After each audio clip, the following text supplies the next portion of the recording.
Gestern haben wir noch darüber spekuliert, heute ist es schon Realität. Und damit hallo und herzlich willkommen zu den Splinter Cell News. Ubisoft hat vor einigen Minuten ein Video rausgehauen, das Splinter Cell Fans doch durchaus glücklich machen sollte. Denn nachdem wir gestern noch hier in einem Video darüber spekuliert haben, ob ein neues Splinter Cell kommt und ob dieses eine Open World haben wird, haben wir heute Gewissheit, ein neues Splinter Cell kommt. Ohne Open World, das Ganze wird ein Remake vom ersten Teil. Und genau das ist etwas, was man in den Kommentaren auch unter meinem Video immer wieder gesehen hat, was Fans doch, glaube ich, durchaus zufriedenstellen könnte. Denn viele wollten keine Open World haben, sondern lieber ein vernünftiges Remake von einem der ersten Teile. Denn die wahren Splinter Cell Puristen finden die ersten 3 Teile nach wie vor am besten. Und nun ist auf jeden Fall klar, dass Ubisoft Toronto, also die Entwickler von Splinter Cell Blacklist, am Remake vom allerersten Splinter Cell werkeln. Und das Ganze soll nicht einfach nur ein billiges Remake werden, sondern wird vom Grund auf neu gebaut mit der Snowdrop Engine, die unter anderem für die beiden Division Games genutzt wird. Für das angekündigte Avatar-Spiel wird die Snowdrop Engine genutzt und auch für das bisher noch unbetitelte Star Wars Game. In einem Interview, das auf der Ubisoft-Website gepostet wurde, sagte der Produzent Matt West, dass sie das Gefühl hatten, dass es eher ein Remake als ein Remaster sein soll. Auch sagte er in diesem Interview, dass die Entwicklung noch an einem sehr frühen Punkt wäre und dass man auf jeden Fall versuchen will, den Geist der frühen Splinter Cell Games intakt zu halten.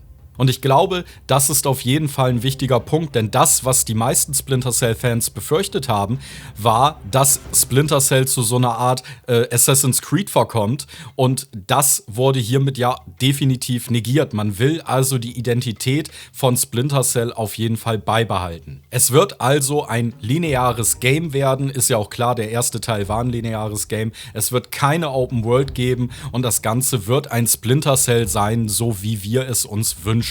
Ich denke auf jeden Fall, dass Ubisoft hier endlich mal wieder den richtigen Weg geht, indem sie den ersten Teil remaken, weil ich kann mir wirklich gut vorstellen, dass mit der heutigen Technik der erste Splinter Cell Teil wirklich nochmal grandios aussehen könnte und uns nochmal ein erfrischendes Spielerlebnis geben könnte. Außerdem setzt man damit natürlich auch einen Grundstein, um das Splinter Cell Franchise wiederzubeleben. Wenn man mal überlegt, es ist jetzt zum einen das erste Splinter Cell als Remake in der Mache und außerdem soll ja auch noch dieses VR-Game rauskommen. Bedeutet, 2 Splinter Cell Games sind momentan aktiv in der Produktion.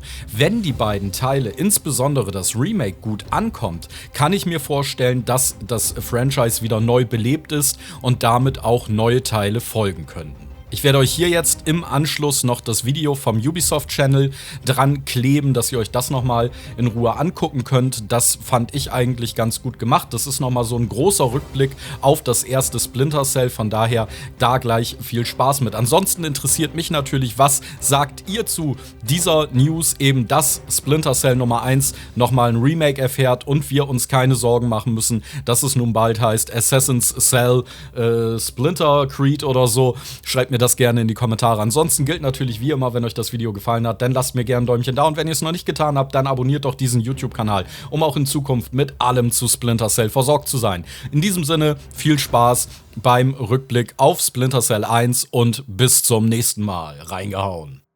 Splinter Cell is back. Ubisoft Toronto has begun work on a remake of Sam Fisher's most classic operations. And with the series' return on the horizon, it's the perfect time to look back at the game that started it all. What the hell? I'm going to ask you some questions. When I think you're lying, I'll do this. Who do you work for? Splinter Cell launched back in 2002, a time when Ubisoft was best known as the company that made Rayman, a bright and colorful platformer. Splinter Cell was not that. It was a dark and serious stealth action game that favored slow, methodical movements over frantic action. And no one was quite sure how fans would react. Maybe it's better if I didn't see anything. To find out more about the development of that first game and the lasting effects it had, we spoke to some of the folks that helped launch the original Splinter Cell and some that are helping to bring it back.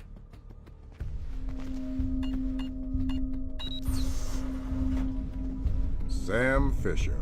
I can't believe you beat me here. I like to be early. Very very first time we really understood that we had a hit in our hands is, I guess, when we were talking to Microsoft. Like, we had that feeling, that gut feeling, but it wasn't validated by anything, and we never had a hit before at Ubisoft, like not a big one like that. When Microsoft came to us and looked at it, they knew also something was up, and they were considering it for their E3 showcase at the time for showing off the Xbox. And it was super scary for us because we're like, how are people going to react? We don't know, because it's very dark. Is it going to come through nicely on the screen? Is it going to show off its colors? The feedback we received from E3 was so incredible, so it just gave us a huge push to get things done and get this game to the level of the expectations. Probably for E3 and for our competitors and for for players at large, it probably came out of nowhere. There was this whole, who is Ubisoft? It was a transformation of what Ubisoft could do and how they were regarded. That was very special because at that time at Ubisoft Montreal, we were producing games, but we were not in a AAA mindset at that time. And this game became somehow a great inspiration from the teams. And from that moment, when Splinter Cell did release with a very cool feedback and nice reviews and nice popularity as well, this has been an incredible trigger for the whole studio to reach for this level of achievement for other games. But what exactly was it that drew in audiences at that E3? What did Splinter Cell do that set it apart from the crowd? The answer, as it turns out, was pretty black and white. Light, shadow. It's instantly relatable and instantly something that you know how to play with.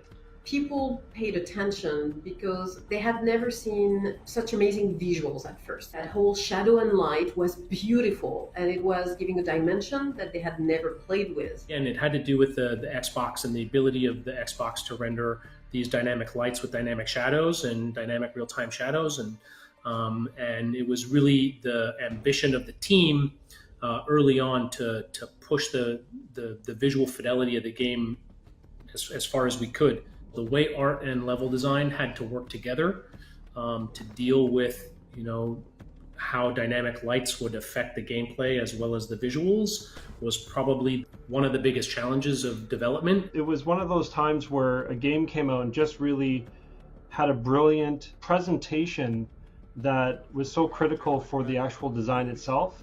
So you can only imagine how exciting that would have been for the team. The first time we saw the fish tanks that you could shoot the fish tanks and the water would lower down with the stream and down to the level of the bullet hole, and then it would stop, and you could keep shooting it and lowering it. Little tweaks like that, little surprises that people just found the time and the energy to put in to add the polish and the care to the game.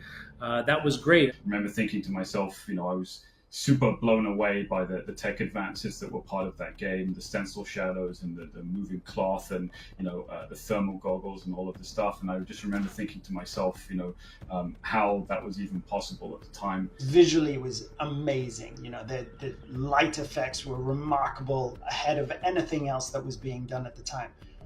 But it was even more than that. The use and exploitation of light and shadow set Splinter Cell apart from its competitors. But it would take more than that to deliver on the development team's promise. A promise they felt so strongly about, they put it right on the box art. Stealth action redefined was born out of the fact that this was a challenge to the god of tactical espionage action, which was Metal Gear Solid.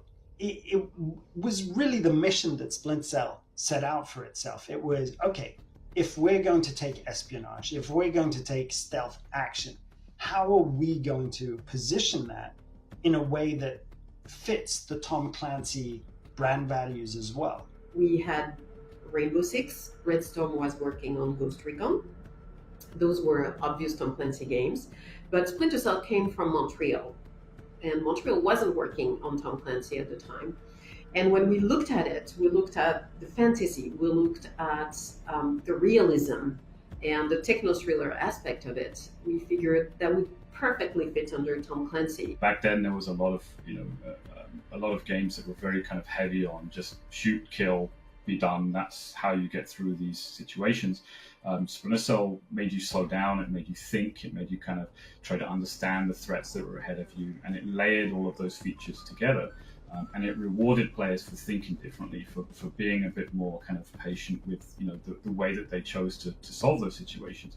The idea of being the one who can make the difference, who can go into those places that no one's supposed to be able to go to and do what no one's supposed to be able to do, that's an incredibly powerful fantasy, and it's a lot of fun to be that person. We used an actor that was a recognized person. That was new at the time. Anybody have a line back to third echelon? I'm here, Fisher. What the hell's going on? Nicolad's just declared war on the U.S. What? Now it's something that a lot of people do, a lot of game publishers. It's kind of normal, but at the time it wasn't. And we really looked at it like, first it was a Clancy brand, so we looked at it like something bigger than just a video game, marketed it that way, and created a persona. Sam's a great character. He's smart, he's funny, he's fast, he does what he can do with a minimum of waste. He's high speed, low drag, and he's just an incredibly fun character to play. While Sam is unequivocally the star of the Splinter Cell franchise, let's be honest, he'd get nowhere without his signature night vision goggles. Not only are they an essential tool in Sam's arsenal, they're the symbol of the entire franchise. Those 3 green dots and that iconic sound, yep, that sound is enough to know exactly what game you're dealing with.